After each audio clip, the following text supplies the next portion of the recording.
Good morning students, I am Rahul Jaiswal, faculty member of English at mission institute. आइए शुरुआत करते हैं एक बेहतरीन कॉन्सेप्ट के साथ। हमने कल पढ़ा था नॉन फाइनाइट वर्ब, जितने बेसिक्स क्या होते हैं, उस पर क्वेश्चंस कैसे पूछे जाते हैं, सारी चीजों को डिटेल में हमने क्या किया, डिस्कस किया। ओके तो आइए कुछ वहां के क्वेश्चंस को उठाते हैं जो एग्जाम में पूछे जाते रहे हैं। ठीक है, और अक्सर बच्चा क्या होता है, उनको सॉल्व करते समय कंफ्यूज हो जाता है।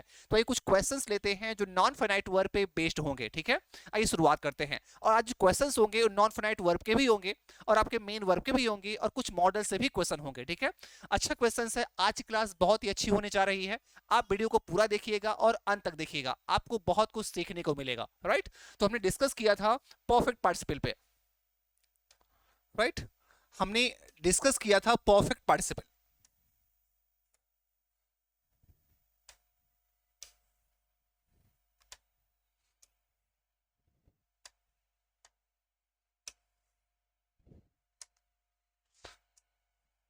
परफेक्ट पार्टिसिपल, राइट, इसको हमने कल देखा था। इनके बेसिस पे प्रश्न कैसे आते हैं हमने ये भी सॉल्व किया था।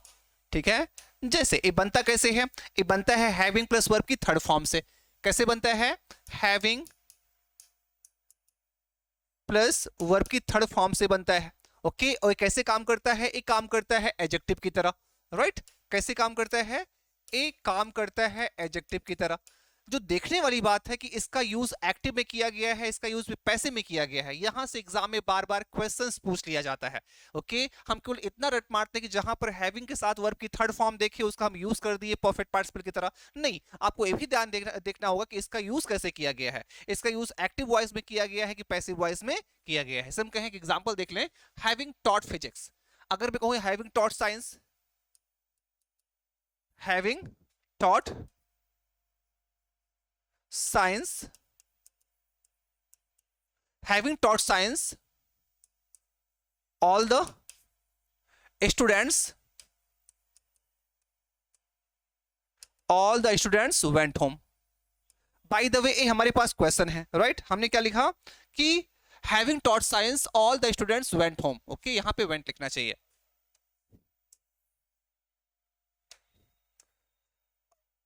वेंट होम, राइट, ये हमारा क्वेश्चन है। ओके, अगर बाय द वे एग्जाम में यही सवाल पूछ लिया जाए कि इसमें सही क्या करना है, having taught science all the students went home, A part हो जाए, ए बी पार्ट हो जाए और ए सी पार्ट हो जाए, आखिरी क्या हो जाए, आखिरी हो जाए नो एरर।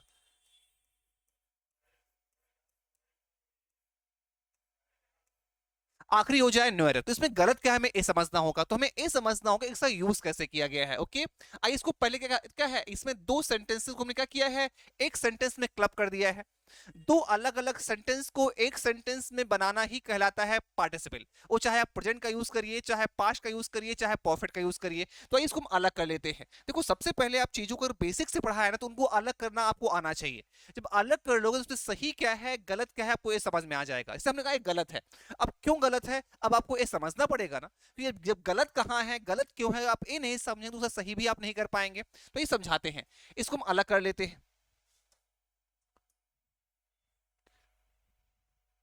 जैसे अगर हम ये कहें कि having having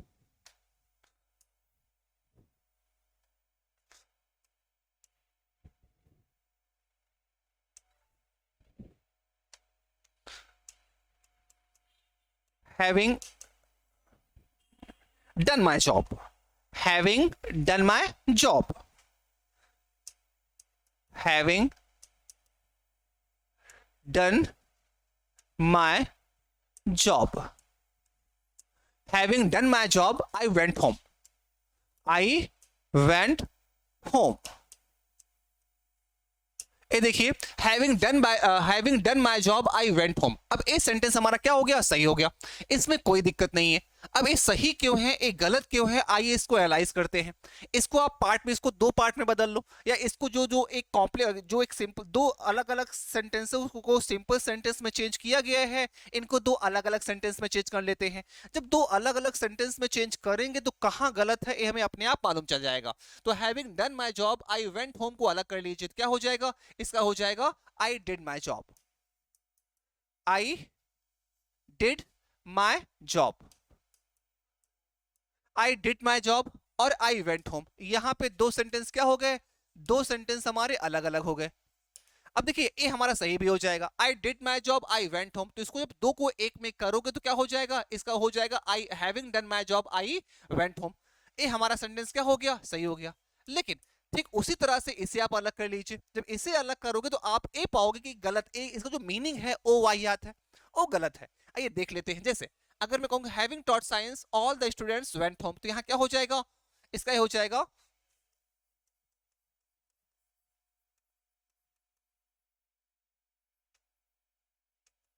all the students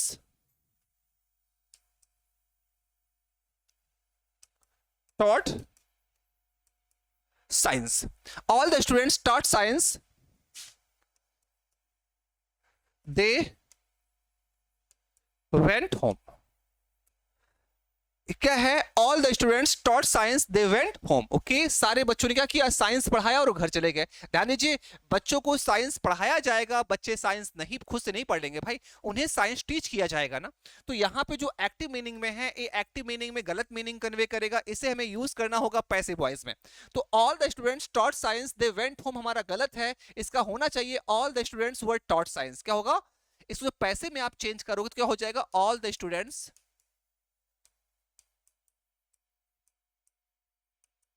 all the students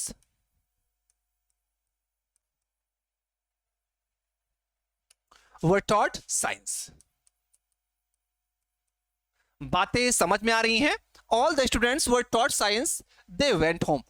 अब जाके हमारा सेंटेंस सही हुआ, राइट बच्चों को साइंस पढ़ा दिया गया है, बच्चे क्या हो गए, बच्चे घर चले गए। तो हमें पैसिव मीनिंग की रिक्वायरमेंट है, हमें एक्टिव मीनिंग की रिक्वायरमेंट नहीं है। तो इसका क्या है, अब इसको आप दो अलग अलग सेंटेंस को एक सिंपल सेंटेंस में चेंज कर लीजिए। तो यहाँ ये हो जाएगा, हैविंग टॉट साइंस के स्थान पे आपको लिखना पड़ेगा हैविंग बीन टॉट साइंस। क्या लिखना होगा, आपको लिखना होगा हैविंग, यहाँ ऊपर लिख देते हैं, इसको मैं ऊपर लिख दे रहा हूं,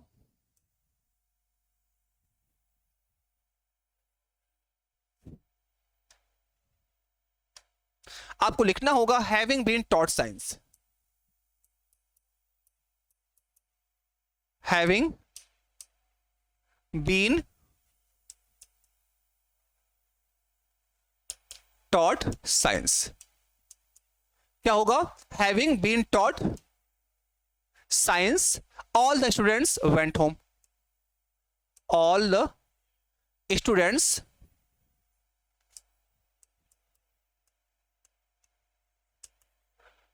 all the students went home।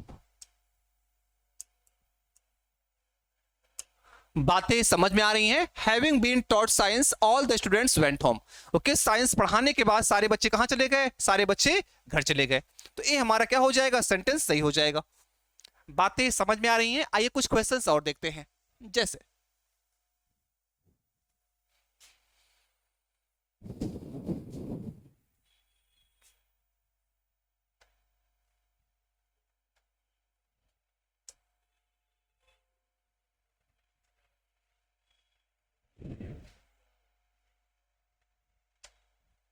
बातें समझ में आ रही हैं। आइए एक सेंटेंस हम और देख लेते हैं।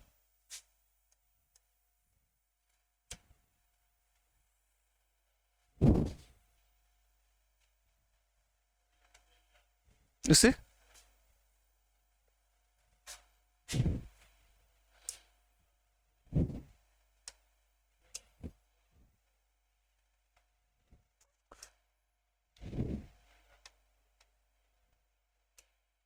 while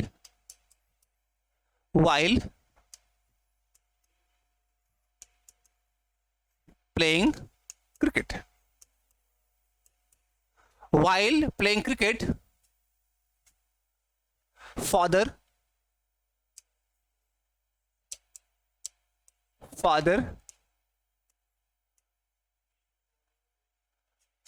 came and started scolding his sons। देखिए, हमने एक सेंटेंस लिखा कि while playing cricket father came and started scolding him sons. Okay, cricket खेलते समय पिताजी आए और बच्चों को क्या करने लगे, बच्चों को डांटने लगे। आइए समझाते हैं। अब यहाँ पे देखिए, while playing cricket father came and started scolding his sons. Scold का मतलब होता है डांटना फटकारना। तो यहाँ पे हमें नहीं पता कि हमारा सेंटेंस सही है गलत है, तो एक काम करते हैं, इस सेंटेंस को हम क्या करते हैं, ब्रेक कर लेते हैं। ये जो दो अलग अलग सिंपल सेंटेंस को हमने एक सिंपल सेंटेंस में चेंज किया है, इनको दो अलग अलग सिंपल सेंटेंस में चेंज कर लेते हैं।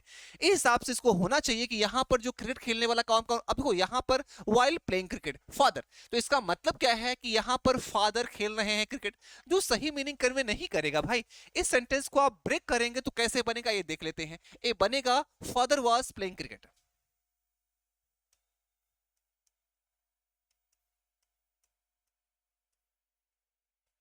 Father was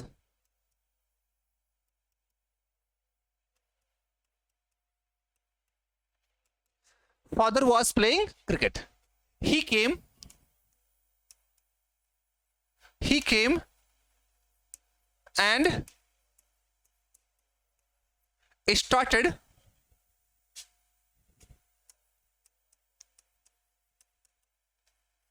scolding his sons. क्या लिखा है, father was playing cricket, he came and started scolding his sons. अब हमारा सेंटेंस क्या हो गया, गलत हो गया। गलत होने की वजह क्या है, अब भाई इसका मतलब है पिताजी क्रिकेट थोड़ी खेल रहे थे। क्रिकेट कौन खेल रहा होगा, क्रिकेट खेल रहा होगा उनके बेटे। तो सेंटेंस हमारा गलत है भाई। ओके, तो सेंटेंस हमारा गलत है। इसको सही कैसे किया जाएगा, इसको सही ऐसे किया जाएगा।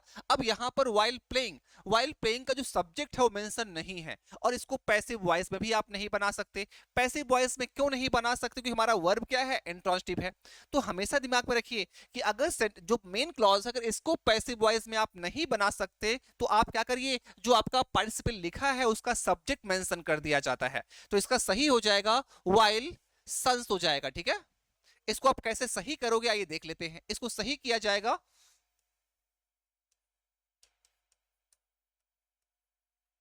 while sons were playing cricket,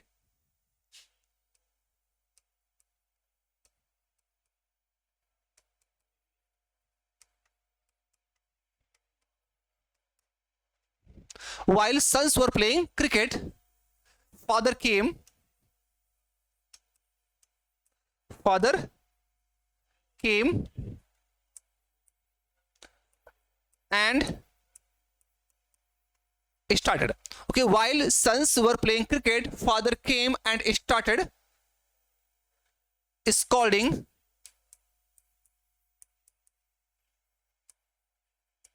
his sons. हमारा सेंटेंस क्या हो गया, बन गया। जब बन गया तो क्या हो जाएगा, अब हमारा क्या है, अब ए सेंटेंस हमारा होगा सही। इसको अब क्या करोगे, अब यहां क्या हो जाएगा, अब ए हमारा सही है। तो आपको यहां पर, क्योंकि यहां पे क्या है, यहां पे इसका, मगर इस सेंटेंस को ऐसे लिखा गया है तो इसका मतलब क्या है, यहां पर क्रिकेट कौन खेल रहा है, पिताजी खेल रहे हैं। जो गलत हो जाएगा ना, यहां पे क्रिकेट कौन खेल रहा है, उनके बेटे खेल रहे हैं। भाई जब बेटे क्रिकेट खेल रहे थे तो पिताजी आए और डांटने लगे। तो जब ऐसे सिनेरियो में कि जब पहले वाक्य का जो क्या होता है, वर्ब लिखा गया है, और दूसरे वाक्य सब्जेक्ट से मेल ना खाए, तो हमारे पास दो सिचुएशंस होती हैं, हमारे पास दो सोल्यूशन होते हैं। या तो उसको पैसिव वॉइस में चेंज कर दें, या तो उसका सब्जेक्ट हम मेंशन कर दें। एक सेंटेंस हम और देखते हैं।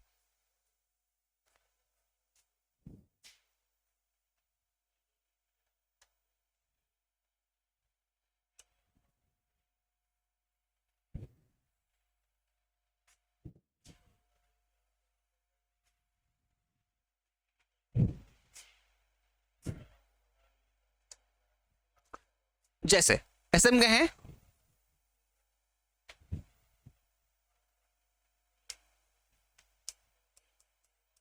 while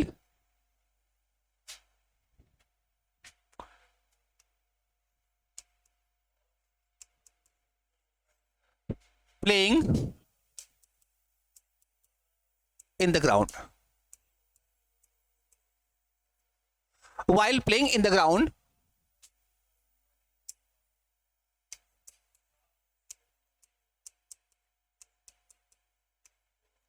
while playing in the ground, the principal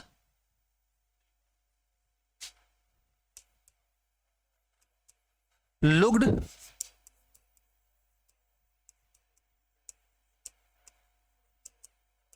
looked at the students while playing in the ground. The principal looked at the students. Okay, ground पे खेलते समय प्रिंसिपल ने किसको देखा? बच्चों को देखा। बड़ा आसान सवाल है, हल्का सा दिमाग लगाएंगे तो ग्राउंड पर खेलने वाला काम कौन कर रहा था? ग्राउंड पे खेलने वाला काम बच्चे कर रहे होंगे। तो ध्यान दीजिए, ये जो फ्रेज है, जो फ्रेज होता है, जो पार्टिसिपल्स होते हैं, उसे एडजेक्टिव फ्रेज कहा जाता है। वजह क्या है? कहीं ना कहीं ए एडजेक्टिव का ही तो काम करते हैं। तो जो यहाँ पर पार्टिसिपल फ्रेज है, ये जो एडजेक्टिव फ्रेज है, ये किसके लिए आया है? ए आया है इन बच्चों के लिए, ए बच्चों के लिए आया है, ए प्रिंसिपल के लिए थोड़ी आया है। ओके, और सेंटेंस में क्या मेंशन किया गया है कि यहाँ पर वो प्रिंसिपल क्रिकेट खेल रहे थे। ये तो गलत हो जाएगा भाई। अगर मैं सेंटेंस को ए बी सी बांट दूं, ए पार्ट है, बी पार्ट है और सी पार्ट है, तो डैम श्योर है ए पार्ट में दिक्कत निकल आएगी। वजह क्या है? प्रिंसिपल क्रिकेट नहीं खेल रहे थे, क्रिकेट तो कौन खेल रहे थे? बच्चे खेल रहे थे। तो हमारा इसको सही करने का दो तरीका है। एक तो एक काम कर सकते हो, यहां पर इसका जो सब्जेक्ट है मेंशन कर दीजिए। आप मेंशन कर दीजिए while the students were playing in the ground, आप ये कर सकते हो। या यहां पे हमारे पास ऑप्शंस है, हम सेंटेंस को पैसिव वॉइस में भी बना सकते हैं। ओके, तो इसको ऐसे भी सही किया जा सकता है, while playing in the ground.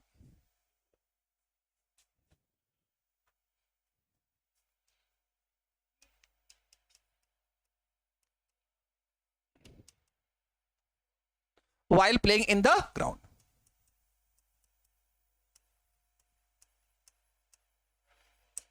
While playing in the ground, the students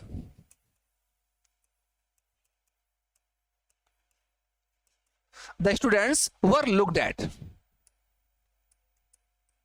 were looked at by the principal.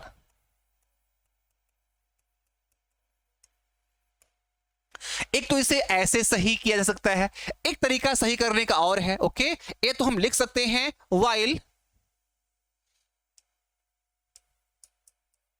while students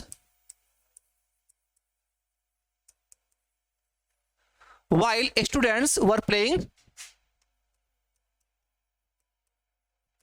while students were playing cricket,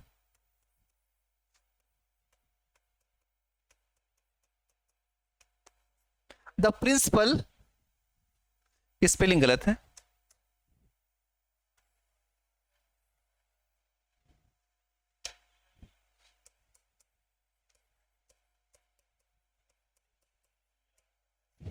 the principal looked at the students. बातें समझ में आ रही हैं? while students were playing cricket, the principal looked at the students। चाहे इसे ऐसे सही कर लीजिए, चाहे इसे आप ऐसे भी सही कर सकते हैं। while playing in the ground, the students were looked at the while playing in the ground, the students were looked at by the principal। चाहे इसे सही कर लीजिए। सही आपका दोनों है, वो डिपेंड करेगा एग्जाम में किस तरह से पूछा गया है, एग्जाम में ऑप्शंस कैसे दिए गए हैं, एग्जाम में प्रश्न को पूछा कैसे गया है, उस पर डिपेंड करेंगे। हम दोनों तरीका आपको बता दिए हैं, दोनों यहाँ पे सही हो सकता है। बातें आई होप आपको समझ में जरूर आ रही होंगी। आइए कुछ और देख लेते हैं। आइए कुछ सवाल हम देखते हैं मॉडल वर्ब से, क्योंकि एग्जाम में इनके मॉडल वर्ब से भी बहुत सारे क्वेश्चंस आते रहते हैं। आइए कुछ क्वेश्चंस देख लेते हैं।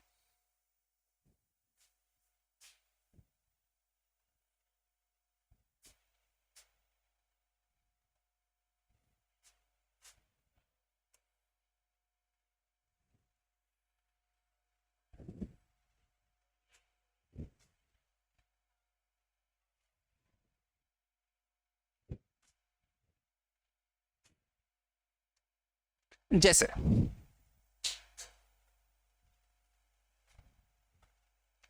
इट इज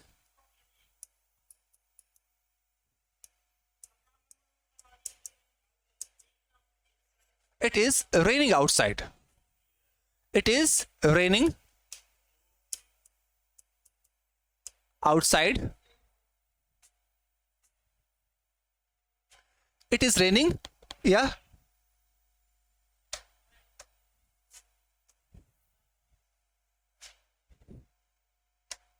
अगर मैं right, it is Sunday today, it is Sunday today.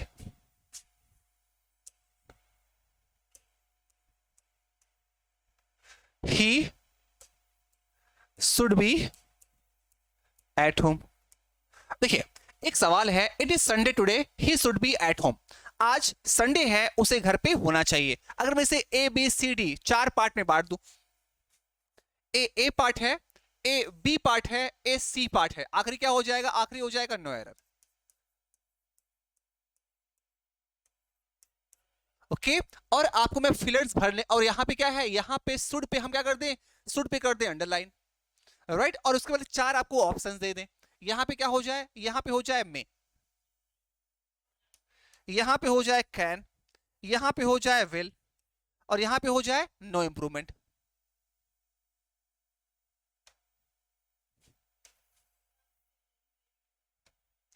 पहला हो जाए कैन, राइट, दूसरा हो जाए विल, तीसरा हो जाए कैन, और चौथा हो जाए नो इंप्रूवमेंट।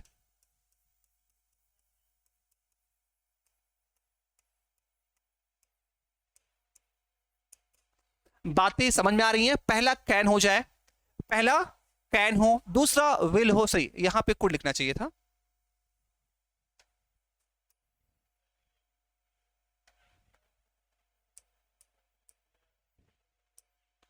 पहला कुड है, दूसरा विल है, तीसरा कैन है, चौथा क्या है, नो इंप्रूवमेंट है। देखिए अब यहां पे सेंटेंस देखिए, इट इज संडे टुडे, आज संडे है, he should be at home, उसे घर पे होना चाहिए। तो यहां पे क्या है, एजम्पशन है। एजम्पशन का मतलब होता है अनुमान। ओके, एजम्पशन को हिंदी में क्या बोलते हैं? एजम्पशन को हिंदी में कहा जाता है अनुमान। एजम्पशन बराबर होता है एंटिसिपेशन। क्या होता है? नए नए वर्ड को भी आप सीखते चलिए।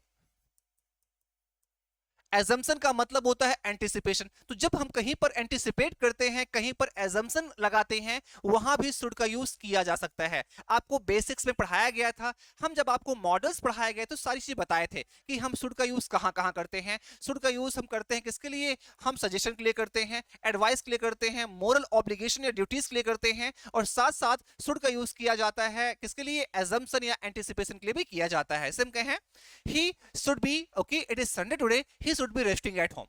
It is Sunday today, he should be resting at home. आज संडे है, घर पर आराम कर रहा होगा या उसे घर पे आराम करना चाहिए। तो यहां पे क्या है, यहां पर कोई सजेशन नहीं दिया जा रहा है, यहां पर अनुमान लगाया जा रहा है। तो जहां पर अनुमान भी लगाया जाता है, वहां भी शुड का यूज कर लिया जाता है। आई होप चीजें आपको क्लियर हो रही होंगी। तो यहां पे शुड का यूज बिल्कुल सही है। यहां पे हम किस पे चले जाएंगे? हम जाएंगे नो इंप्रूवमेंट पे। जी, जब तक आपके बेसिक्स क्लियर नहीं होंगे तब तक कॉन्फिडेंस नहीं आएगा, राइट। तो हम किस पे चले जाएंगे? हम जाएंगे नो एरर पे या नो इंप्रूवमेंट, क्योंकि यहां पर कोई इंप्रूवमेंट करने की गुंजाइश नहीं है, क्योंकि सर क्या है, सेंटेंस हमारा पहले से ही इंप्रूव्ड है। सेंटेंस हमारा पहले से ही सही है, इसमें कोई करेक्शन करने की जरूरत नहीं है। आइए कुछ क्वेश्चंस हम और देख लेते हैं।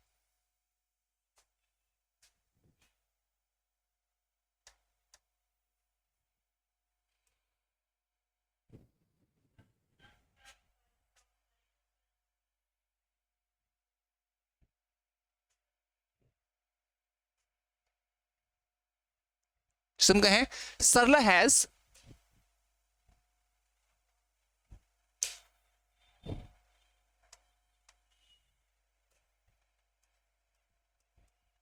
सरला has topped in mathematics.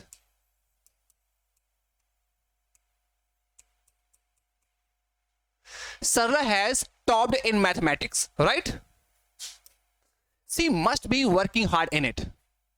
She must be working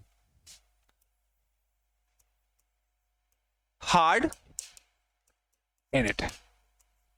okay अब देखिए एक सेंटेंस आपके सामने है, Sarla has topped okay in mathematics, she must be working hard in it. Okay Sarla ने मैथमेटिक्स में टॉप किया है। अब देखिए यहां पर मैं आपको कर दे रहा हूं अंडरलाइन, मस्ट बी वर्किंग पे हमने क्या कर दिया है, हमने कर दिया है अंडरलाइन, और इसको हमने रिप्लेस किया है चार ऑप्शन से। चार ऑप्शंस आपके सामने दिया जा रहा है। अगर आपको ऐसा लगता है कि सेंटेंस में किसी भी ऑप्शन से सेंटेंस को रिप्लेस किया जा सकता है तो वो ऑप्शन आपका आंसर हो जाएगा। अगर आपको ऐसा लगता है, अगर आपको ऐसा लगता है कि हमारा सेंटेंस बिल्कुल इंप्रूव्ड है, सेंटेंस में किसी भी इंप्रूवमेंट की आवश्यकता नहीं है, तो हम किस पे चले जाएंगे, हम चले जाएंगे नो एरर पे। आइए चारों ऑप्शंस आपको हम दे दे रहे हैं। पहला क्या हो जाएगा, must work.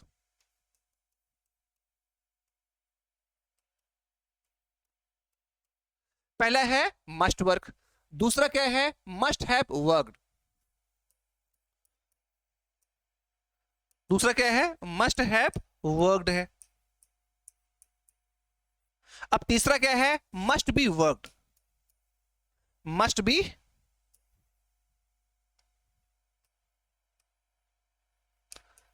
Must be worked. और चौथा क्या है, और चौथा है नो इंप्रूवमेंट।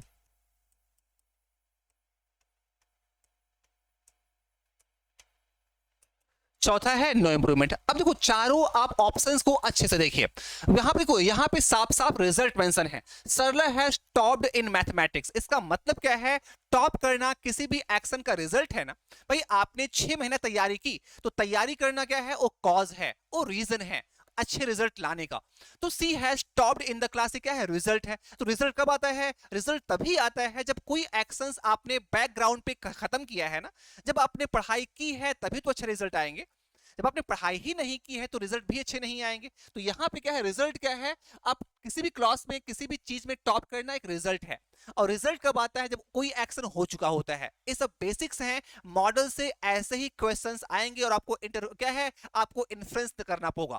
तो यहां पे क्या है कि उसने टॉप किया है, इसका मतलब क्या है, एक्शन हो चुका है, रिजल्ट आ चुका है। तो यहां पे जब कोई एक्शंस को कंप्लीट किया जाता है तो कंप्लीशन शो करने के लिए हम यूज करते हैं परफेक्ट टेंस का, वो चाहे मॉडल हो चाहे कोई टेंस हो। तो यहां पे सी मस्ट बी वर्किंग का मतलब है कि वो अभी भी प्रयास कर रही है, वो अभी भी जरूर कठिन परिश्रम कर रही होगी। तो जब आप कठिन परिश्रम कर रहे होते हो तो वहां पर रिजल्ट नहीं आता ना, कठिन परिश्रम करने के बाद रिजल्ट आता है। तो इसका मतलब क्या है कि सी मस्ट बी वर्किंग क्या हो जाएगा हमारा, एक गलत हो जाएगा। इसका मतलब क्या है कि इंप्रूवमेंट तो चाहिए, नो इंप्रूवमेंट वाला आंसर क्या हो जाएगा हमारा, गलत हो जाएगा, क्योंकि हमें इंप्रूवमेंट करने की आवश्यकता है भाई। तो अब यहां पे क्या है, मस्ट वर्क। आपको ये भी समझाया गया था जब मॉडल्स के साथ आप वर्क की बेस फॉर्म लगाते हो तो वो एक्शन आपको फ्यूचर की ओर ले जाते हैं। अगर मैं कहूं you must work, you must work, इसका मतलब क्या है कि आपको काम करना चाहिए, आपको कठिन परिश्रम करना चाहिए। अभी आप नहीं कर रहे हो, आगे करोगे ना। मेरे सजेशन देने के बाद आप कर भी सकते हो, नहीं भी कर सकते। तो इसका मतलब कहीं ना कहीं ये फ्यूचर की ओर ले जा रहा है। तो आपका क्या हो जाएगा, ये भी गलत हो जाएगा, ये भी गलत हो गया और ये भी गलत हो गया। राइट अब क्या है, अब एक पैसिव वॉइस है। ए पैसिव वॉइस की तो यहाँ डिमांड है नहीं, क्योंकि यहाँ पे साफ साफ सरला मेंशन है। तो पैसिव वॉइस भी गलत हो जाएगा, मस्ट वर्क भी गलत हो जाएगा। ओके तो हमारा आंसर अब नो इंप्रूवमेंट तो होगा नहीं, हमारा आंसर हो जाएगा मस्ट हैव वर्क। क्या हो जाएगा, हमारा आंसर हो जाएगा मस्ट हैव वर्क। आइए एक सेंटेंस हम और देख लेते हैं। जैसे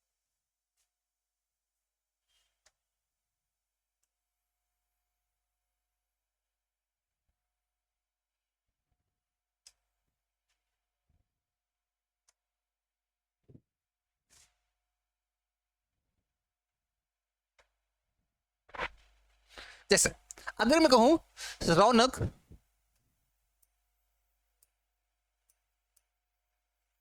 रौनक came late in the office, Raunak came late in the office. Right Raunak came late in the office का मतलब क्या है, रौनक ऑफिस में देर से आया। अब वो ऑफिस में देर से आया, इसका मतलब क्या है कि पीछे कोई ना कोई वजह रही होगी ना। तो आप कह सकते हो he must have caught in the jam, वो जरूर जाम में फंस गया होगा इसलिए ऑफिस क्या आया, देर से आया। आप कह सकते हो he must have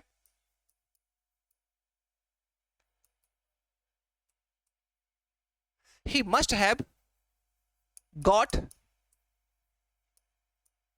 trapped in the jam. क्या लिखा हुआ है कि he must have got trapped in the jam. वो जरूर कहां फंस गया होगा, वो जरूर जाम में फंस गया होगा, इसलिए सौरभ क्या आया, सौरभ ऑफिस देर से आया। तो ये क्या है, अब यहां पर आप मस्ट हैव के साथ वर्ब की थर्ड फॉर्म ही लगा पाओगे, क्योंकि यहां पे एक्शन के कंप्लीशन का बोध हो रहा है ना। तो यहां पे हमारा क्या है, सेंटेंस सही हो जाएगा। अगर इसी को A part, B part, C part और आखिरी क्या होता है, नो एरर, ऐसे करके दे दिया जाए तो यहां पे हम कहां जाएंगे, हम जाएंगे नो एरर पे। सेंटेंस में कोई दिक्कत नहीं है, सेंटेंस हमारा क्या है, नो एरर है। तो कहां पर आईएनजी फॉर्म का यूज किया जाएगा मॉडल के साथ, कहां पे बेस फॉर्म का यूज किया जाएगा मॉडल के साथ, कहां पे थर्ड फॉर्म का यूज किया जाएगा मॉडल्स के साथ, ये सब बातें भी आपको जाननी होंगी। आइए कुछ बेस फॉर्म के साथ देख लेते हैं कि उनके साथ बेस फॉर्म ही आएगा, थर्ड फॉर्म गलत हो जाएगा। जैसे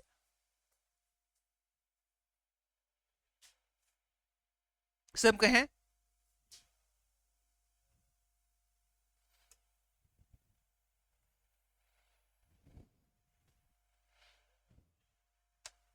the exams are approaching,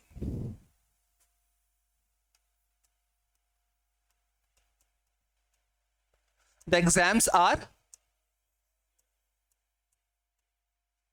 approaching। क्या लिखा हुआ है, the exams are approaching, you must work hard at night along with the day, along with the day। देखिए पहले सेंटेंस का मतलब समझ लीजिए। एग्जाम्स आर अप्रोचिंग, एग्जाम करीब आ रहे हैं, आपको आपको रात में तो कठिन परिश्रम करना चाहिए, रात एकदम दिन के साथ साथ। पूरे सेंटेंस का पहले मतलब समझ लीजिए, फिर आप आंसर आप खुद ही डिकोड कर लेंगे। तो एग्जाम करीब आ रहा है, रात के साथ साथ आपको दिन में भी कठिन परिश्रम करना चाहिए। तो अभी क्या है, अभी एक्शंस हुआ नहीं है, इसका मतलब क्या है कि अभी आप कठिन परिश्रम नहीं कर रहे हो, लेकिन आगे से करो, क्योंकि एग्जाम क्या हो रहा है, पास आ रहा है। तो इस सेंटेंस में क्या है, हमने क्या किया है, मॉडल्स के साथ बेस फॉर्म लगाया है ना, तो यहां पे सेंटेंस क्या हो जाएगा, सही हो जाएगा।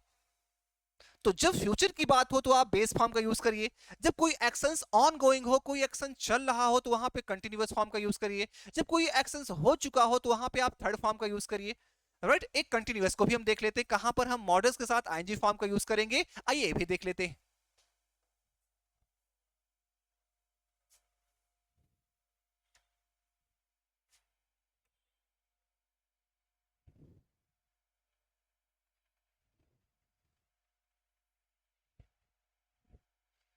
हम मॉडल्स के साथ कब बेस फॉर्म का यूज करेंगे, आइए हम एक बार वो भी कब हम कंटिन्यूअस फॉर्म का यूज करेंगे, आइए ये भी देख लेते हैं।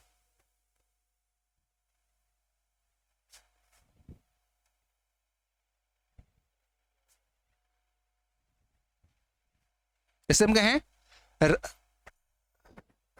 Shreya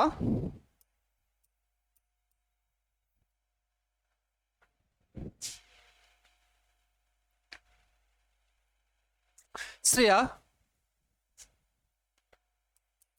is not talking to me these days. Shreya is not talking to me these days. Right? Shreya is not talking to me these days. She must be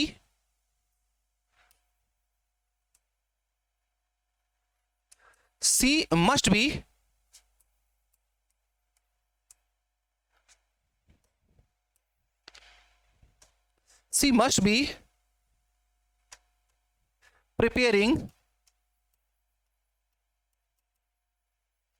for her exam। क्या लिखा हुआ है, Shreya is not talking to me these days, she must be preparing for her exam. Shreya आजकल मुझसे बात नहीं कर रही है, इसका मतलब क्या है कि वो कोई ना कोई काम जरूर कर रही है ना। भाई किसी से कोई बात नहीं कर रहा होता है, इसका मतलब वो किसी काम में जरूर एंगेज रहा होता है। तो यहां पर हम कंटिन्यूअस फॉर्म का यूज करेंगे, तो यहां क्या हो जाएगा, she must be preparing for her exam as Shreya is not talking to me this days. तो यहां पे क्या है, यहां पे आईएनजी फॉर्म का यूज कर लिया जाएगा। तो आपको ये भी ध्यान देना है कहां पर आईएनजी फॉर्म का यूज करना है, कहां पर बेस फॉर्म का यूज करना है, और कहां पे हम वर्ब की थर्ड फॉर्म का यूज करेंगे मॉडल्स के साथ। बातें समझ में आ रही हैं? तो अब क्या है, यहां पर अगर इसको ए बी सी में कर दिया जाए, ए बी सी, और आखिरी क्या हो जाएगा, आखिरी हो जाएगा नो एरर। तो यहां क्या हो जाएगा, यहां हमारा ऑप्शन होगा डी नो एरर। इस सेंटेंस में कोई दिक्कत नहीं है, क्योंकि ये सेंटेंस क्या है, बिल्कुल सही। समझ में आया? आइए एक दो क्वेश्चंस और देख लेते हैं।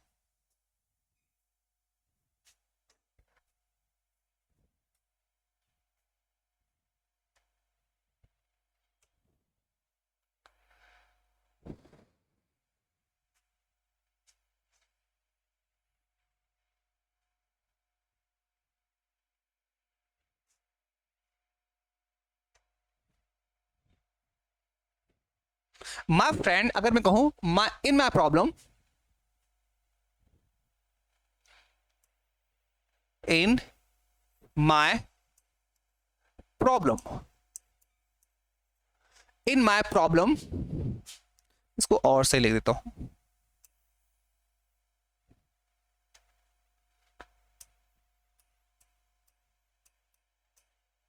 In my problem my friend did not support me, did not support me.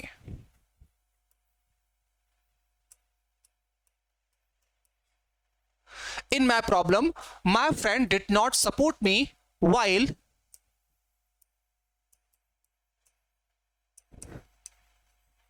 he could do.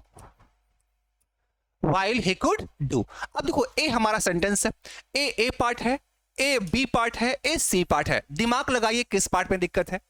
In my problem my friend did not support me, मेरे मुसीबत में मेरे दोस्त ने मेरी सहायता नहीं की, जबकि वो कर सकता था। हम ये कहना चाह रहे हैं कि मेरे मुसीबत में मेरा दोस्त मेरी सहायता कर सकता था, फिर भी उसने मेरी सहायता नहीं की। एक इसको लिखा रहने दीजिए, एक एग्जाम्पल हम और देखते हैं। हम कहें you could, you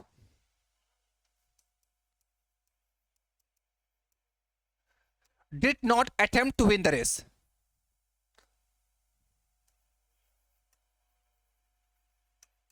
You did not attempt win the race. You did not attempt to win the race. You could have won.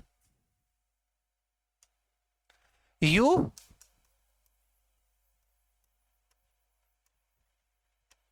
could have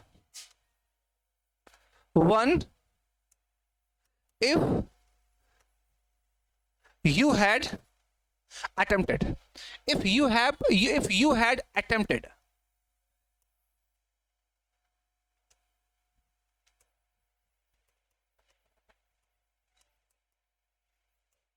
बातें समझ में आ रही हैं? क्या करें, in my problem you did not attempt to win the race, you could have won if you had attempted. Okay, इसका मतलब क्या है कि आपने कोशिश नहीं की रेस को जीतने का, आपने रेस को जीतने का कोशिश नहीं की। यदि आपने कोशिश की होती तो आप जीत सकते थे भाई, यदि आपने कोशिश की होती तो आप जीत सकते थे। अपने क्वेश्चन पे आ जाइए।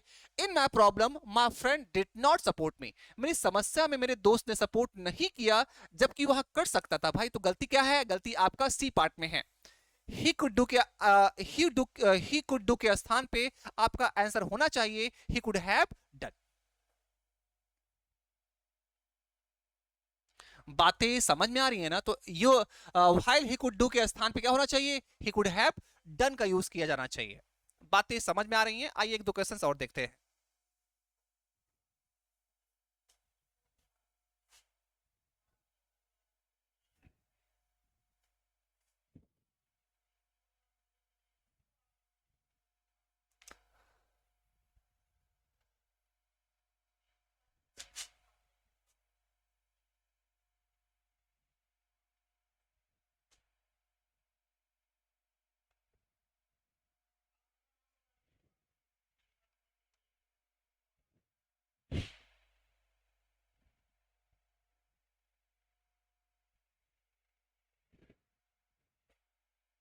हम क्या है, Ravi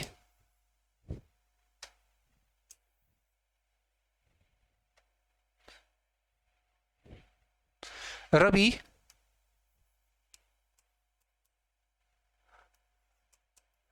did not eat anything. Ravi did not eat anything all the night. Okay. Ravi did not eat anything all the night. Okay.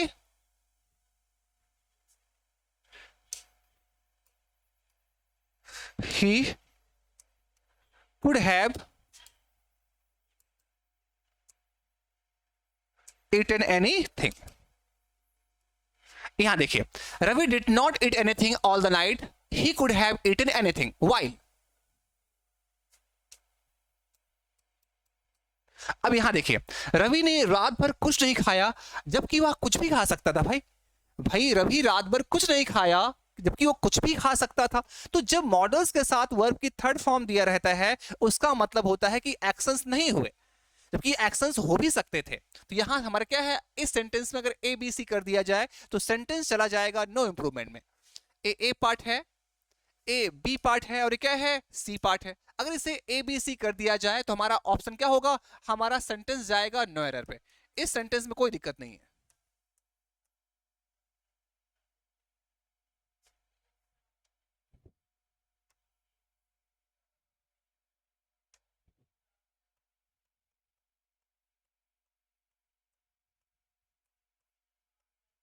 इस सेंटेंस में कोई दिक्कत नहीं है। बातें समझ में आए? आइए एक क्वेश्चन हम और देख लेते हैं, फिर आज क्लास हम स्टॉप करते हैं। ठीक है, आइए।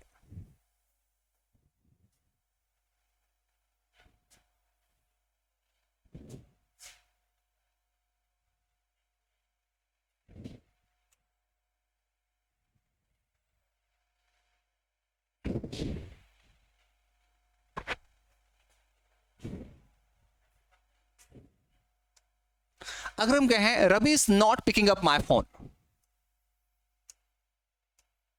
Ravi is not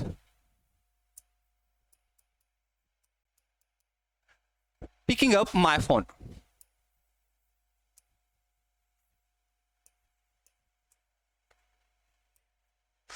Ravi is not picking up my phone, I think he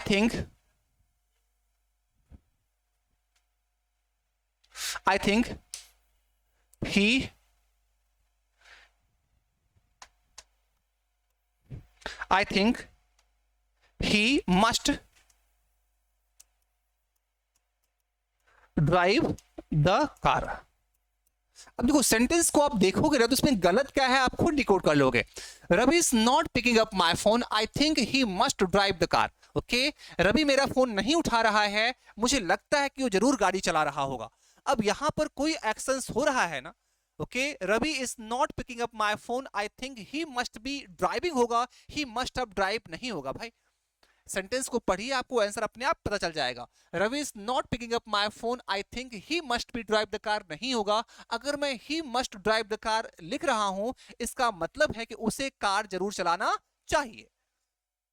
क्योंकि हमारा एम कहने का मतलब है कि वो मेरा फोन नहीं उठा रहा है, इसका मतलब है कि वो गाड़ी चला रहा होगा। भाई ओके, वो गाड़ी चला रहा होगा। तो इसका आंसर हो जाएगा रवि इज नॉट पिकिंग, इसका आंसर हो जाएगा Ravi is not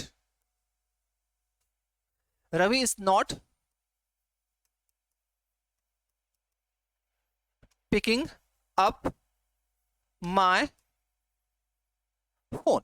Ravi is not picking up my phone, I think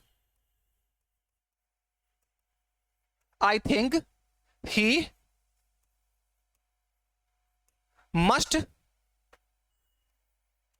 be driving the car। क्या हो जाएगा, I think he must be driving the car. पूरा सेंटेंस आप डिकोड करिए तो आंसर निकल आएगा रवि मेरा फोन नहीं उठा रहा है, वो जरूर गाड़ी चला रहा होगा, वो जरूर ड्राइव कर रहा होगा। जब कोई एक्शंस कंटिन्यू होता रहता है, जब हम उसको स्पीक कर रहे होते हैं, तो वहां पर हमेशा मॉडल्स के साथ आईएनजी फॉर्म का यूज किया जा रहा होता है। ओके तो आपको आई थिंक ये जरूर समझ में आया गया होगा कि कब मॉडल के साथ बेस फॉर्म का यूज करना है, कब मॉडल्स के साथ आईएनजी फॉर्म का यूज करना है, और कब मॉडल्स के साथ थर्ड फॉर्म का यूज करना है। तो ये सब बेसिक्स आपको समझ में आने चाहिए, राइट? ओके अगर ये सब चीजें आपको समझ में नहीं आ रही हैं, इसका मतलब क्या, कहीं कोई कुछ दिक्कत है, राइट? आइए एक सवाल हम और देख लेते हैं।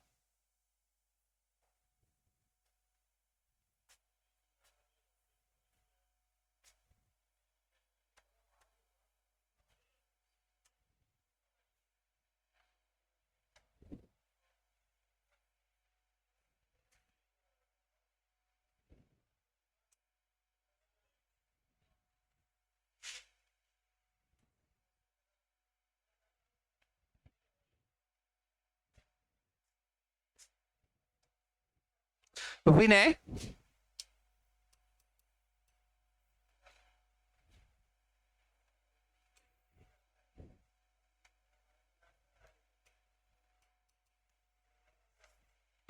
विनय, विनय डज नॉट पे, विनय डज नॉट पे any attention. Vinay does not pay any attention to his studies. Vinay does not pay any attention to his studies.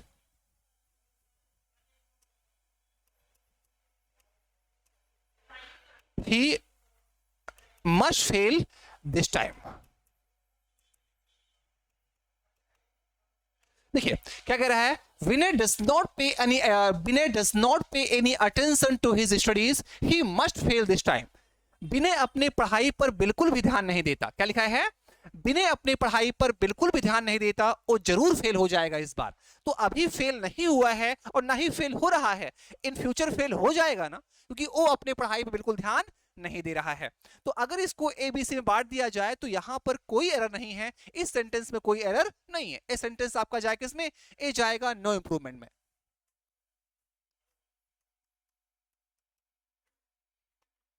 ए चला जाएगा नो इंप्रूवमेंट में। ओके तो आई थिंक चीजें आपको बिल्कुल भी समझ में आ गई होंगी। आज के लिए इतना ही। आई होप ये वीडियो आपको जरूर अच्छा लगा होगा। वीडियो कैसी लगी आप मुझे कमेंट करके जरूर बताइएगा। तो मॉडल से जैसे क्वेश्चंस आते हैं, सारे क्वेश्चंस यहाँ पे डिस्कस किए गए। ओके हाँ वीडियो अच्छी लगी तो आप लाइक शेयर और सब्सक्राइब जरूर करिएगा, और हाँ अपना फीडबैक जरूर दीजिएगा। तो आज के लिए इतना ही, मिलते हैं कुछ अच्छे और इंपॉर्टेंट लेक्चर के साथ टुमारो इसी समय। ठीक है, till then bye, take care.